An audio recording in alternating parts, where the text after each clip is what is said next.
E hoje nosso quadro Profissões recebe Sônia Carvalho de Almeida Maron, juíza aposentada, que vai falar um pouquinho sobre a carreira de juíza, como ela começou na carreira e como foi exercer essa profissão, né, durante longos anos.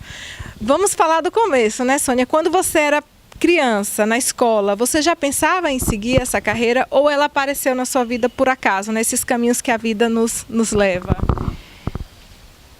Bom, a carreira realmente, a vocação ou a necessidade de fazer o curso de Direito surgiu nos descaminhos da vida, né? Eu acredito que não foi nem nos caminhos, foi nos descaminhos, nos atalhos, né? Porque realmente o meu sonho de adolescente era medicina. Mas eu acredito que eu estava ligada a, digamos assim, aquela imagem positiva que eu tinha do meu primeiro médico, Dr. Corbiniano Freire, e que eu tinha por ele um carinho tão grande que chamava de tio e continuei depois de adulta, com filhos, chamando de tio. Foi ele que tirou meus dentes de leite, imagine, né? Então, tio Corbi era uma pessoa muito especial. Ele era um vocacionado. Até a voz com que ele se dirigia aos pacientes era carinhosa, era diferente. E talvez pelo sonho de poder imitá-lo amanhã, né? De ser uma profissional da medicina que seguisse os passos de Corbiniano Freire. E do filho dele, Raimundo, meu amigo de infância, que eu tinha como irmão. Era assim um irmão biológico que eu não tive. Mas a vida me levou por outros caminhos. Eu terminei o segundo grau à época, fazendo o curso de magistério. No Divina Providência. Divina Providência, eu faço questão de ressaltar, porque na realidade tudo que eu fui, tudo que eu sou, qualquer lembrança boa que ficar de mim, como pessoa alfabetizada, pelo menos isso, eu consegui nas carteiras do Divina Providência. E, gente, vocês podem ver qualquer artigo que Sônia escreve, às vezes ela coloca, né, ex-juíza de direito, mas obrigatoriamente está lá, ex-aluna do Colégio Divina Providência. Então é algo que eu sei que lhe orgulha muito. Profundamente. E devia orgulhar, na realidade, Itabuna, né? Todos que passaram por lá. Mas Itabuna é iconoclasta. Ela destrói seus ídolos, seus ícones e destruíram o Divina Providência, o colégio que foi o primeiro ginásio da região. Mas, de qualquer sorte, enquanto eu tiver vida, eu vou me identificar, como você falou, ex-aluna do Divina Providência. Não somente eu, Ciro de Matos, que dignifica, honra e projeta esta região além fronteiras, não é mesmo? Foi aluno do Divina como eu, João Otávio Macedo, Antônio Menezes Filho, já falecido, Ubaldo Dantas, ex-prefeito de Itabuna, e tantas outras figuras, expoentes no mundo cultural, não só da nossa região, mas do estado e do Brasil. Floresvaldo Matos, ex-aluno também como nós, e por aí vai. O magistério era o que era chamado de curso normal? Assim, você era uma normalista.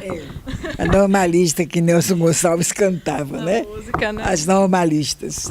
Exatamente, mas eu não tinha tendência para ensinar a crianças. Eu voltei já amadurecida, na metade da minha vida praticamente, já juíza de direito, voltei à minha faculdade para ser docente. E que lhe digo que foi a fase mais gratificante de minha vida. Ensinar já no nível universitário. Mas a criança, para ser alfabetizada, né, que seria professora primária. A tarefa do professor primário, essa tendência eu não tinha paciência. Eu não sabia, eu não tinha nenhum vocabulário para me dirigir às crianças. Então, eu não cheguei a ensinar.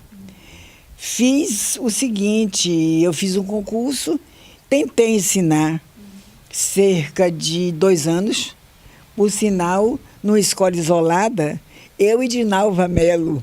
Aonde? Dinalva Melo Nascimento, era perto da estação rodoviária, uma transversal.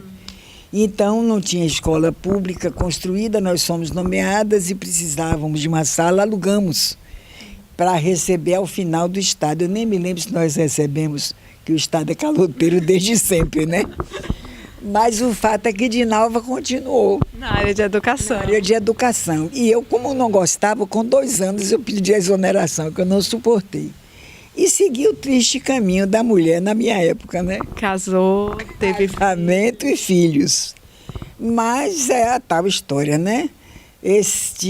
Essa fase da minha vida eu interrompi com o divórcio e já com 34 anos eu tentei o vestibular de Direito quando houve a unificação das escolas superiores de Ilhéus e Itabuna. Eu fiz o primeiro vestibular da FESP. E esse período da faculdade com filho pequeno e saindo de um casamento, como é que foi? Uma guerra. Uma guerra tremenda. Mas eu tinha necessidade de concluir o curso, né? Na realidade, eu estava fazendo o curso como alguém que é náufrago e encontra um bote salva-vidas para se segurar. Era um verdadeiro estado de necessidade, né? Eu precisava de um curso superior que desse uma amplitude maior no mercado de trabalho, porque eu queria criar meus filhos com dignidade. Eu nunca desejei e, na realidade, eu recusei pensão alimentícia de ex-marido.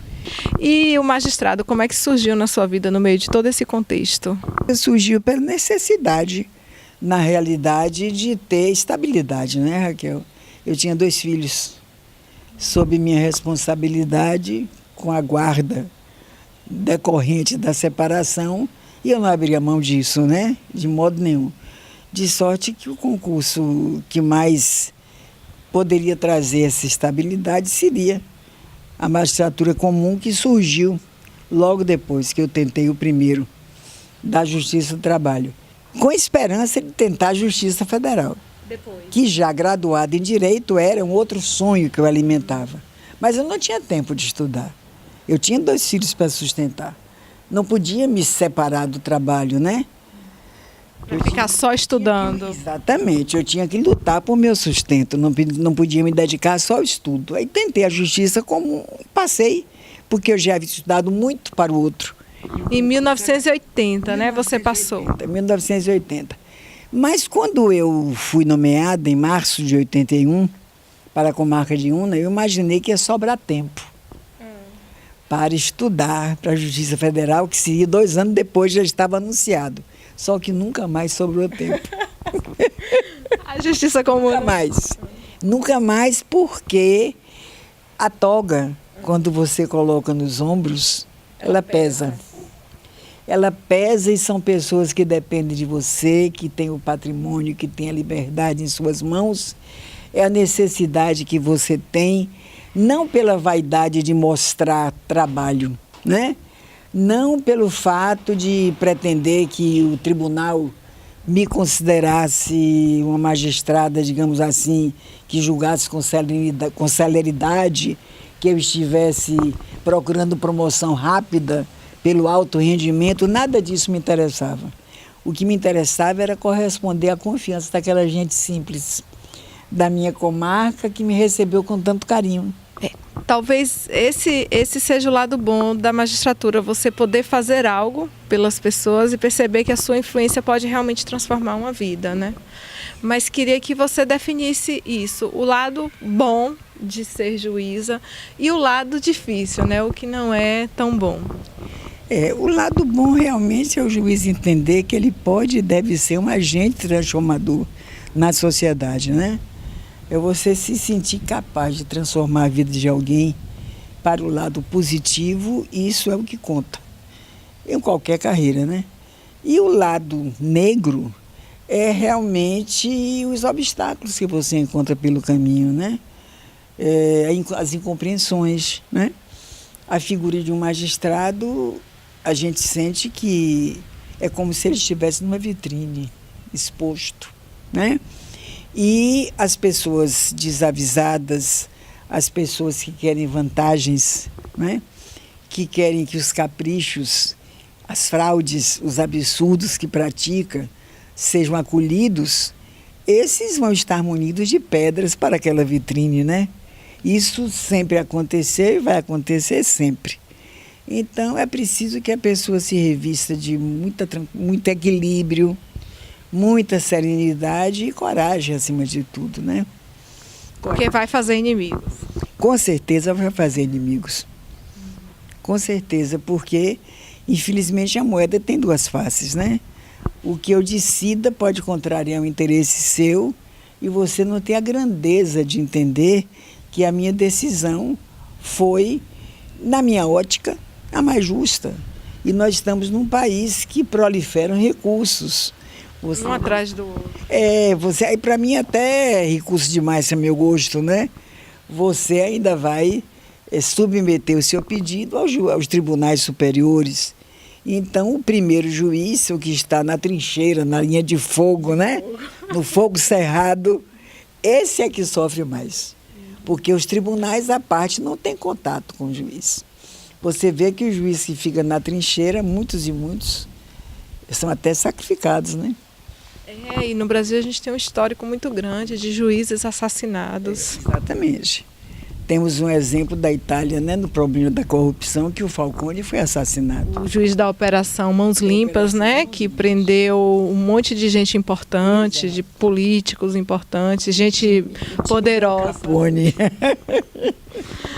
Soninha, se você pudesse voltar no tempo, para aquela fase da sua vida em que você resolveu fazer vestibular para direito, se você pudesse voltar para aquela fase da sua vida, sua escolha seria novamente a faculdade de Direito? E se sim, na hora de prestar concurso, você teria feito essa escolha de prestar o concurso para a Justiça Comum? Faria a mesma escolha. Provavelmente faria a mesma escolha. Se eu levasse essa carga de informações que eu tenho agora, né, as recordações que eu tenho agora, com certeza faria. Porque direito, na realidade, das profissões ditas nobres, eu acho que é, digamos assim, a que abre sua mente para o conhecimento. Porque quando você se apaixona pelo direito, você tem uma multiplicidade de ciências humanas para conhecer, para se dedicar a elas, para exercer razoavelmente sua profissão, né? E as outras são profissões mais técnicas. Medicina que me encantava, né? Medicina, veja bem, o médico é mais um técnico, ele decora, ele aprende a anatomia, tais e tais e tais disciplinas, né? Procedimentos, fisiologia, mais isso, mais aquilo. Mas se um médico, digamos, ele escrever errado, ninguém censura. Estava com pressa. Estava com pressa. Tem uma caligrafia ilegível, bobagem, é natural, né? Contanto que ele acerte o diagnóstico. Né? E passe o remédio. Ele não precisa nem, digamos assim, conhecer música, né? Conhecer português, geografia, história. Ele pode emitir conceitos errôneos, mas se ele entende da área dele, ele é extraordinário, né? Mas o miserável do juiz, não.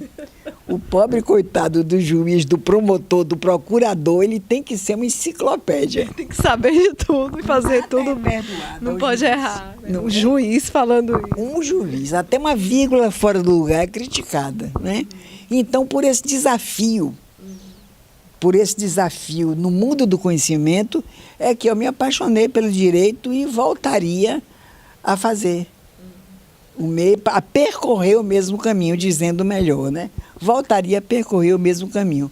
Se possível fosse acumular essa experiência de hoje e recomeçar, aí seria uma beleza, porque eu não cometeria os erros que eu cometi, que todos nós cometemos no início da carreira, né? Não teria as indecisões que você tem ao julgar, não perderia as noites de sono que eu perdi em cima dos livros. Mas continuo achando que é realmente fascinante. Mas entre erros e acertos, né? Entre inimigos que você fez e pessoas que te ajudaram muito, né? Como alguns exemplos que você citou, pessoas que te pegaram na mão e falaram, vamos caminhar juntos nessa vida. Quando você faz esse apanhado da sua trajetória profissional, lhe vem também um sentimento de orgulho? É como diz, deixa-me lembrar, Ortega y Gasset, né? O homem é o homem e sua circunstância. A gente olha para trás, pensa, eu podia ter feito melhor, mas não podia. Era a minha circunstância, era o meu momento, né? Eu sempre procurei... Hoje você faria melhor, mas lá atrás não. Lá atrás não faria. Lá atrás muitos fizeram pior do que eu fiz. Porque o que me movia talvez não seja a mola propulsora de outros. O que me movia era o amor ao que eu fazia. Eu sempre procurei fazer qualquer tarefa que eu desempenhasse o melhor que eu pudesse, né? E é preciso que você, o conselho que eu daria a quem está iniciando a carreira, por exemplo, meu neto está com 16 anos, é o pior momento Para escolher uma profissão. para escolher uma profissão. Eu já disse a ele que ele está livre para escolher, mas tem que fazer o que ele ame. Você só faz bem o que você ama. Não é a profissão que vai lhe dar mais vantagens econômicas, não é isso? O juiz, o magistrado, não pode nem pensar nisso. Não pode nem pensar nisso. Ele tem que pensar que ele tem muito para dar, né? Que ele deve dar o melhor de si à sociedade. O médico piorou. O médico não pode ser mercenário. Infelizmente, nós temos visto exemplos deploráveis nessa área, né? Essa pobreza de valores, de princípios. Isso é que não pode nortear a vida de ninguém. Principalmente nessas duas carreiras ditas nobres. Sônia, obrigada pelo bate-papo. E fica uma lição, gente. Acho que fica um aprendizado hoje. Que foi isso que você falou agora no final. Ao se escolher uma carreira, a gente não tem que pensar só no que a gente vai ganhar, né? No status, no salário, né? Nos reconhecimentos. Não.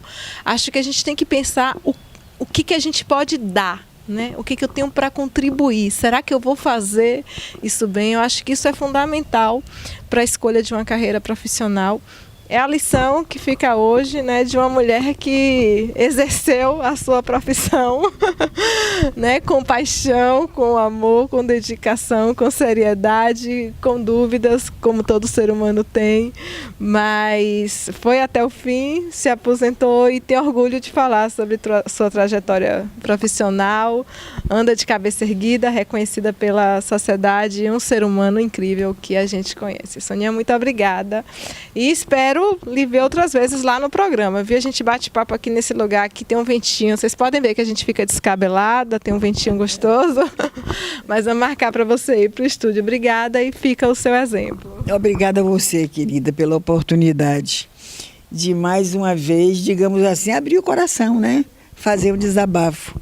E eu me lembrei quando você falava do amor que se deve votar a uma profissão e do desejo de servir, uma frase de John Kennedy, que ele disse que não pergunte o que seu país pode fazer por você, pergunte o que você pode fazer por ele, né? Era um estadista que todos nós reverenciamos, né? Ele teve naturalmente seus momentos negativos, como todo mundo tem, mas era um estadista, né? E é isso que eu me perguntei a vida inteira, o que eu podia fazer pela sociedade.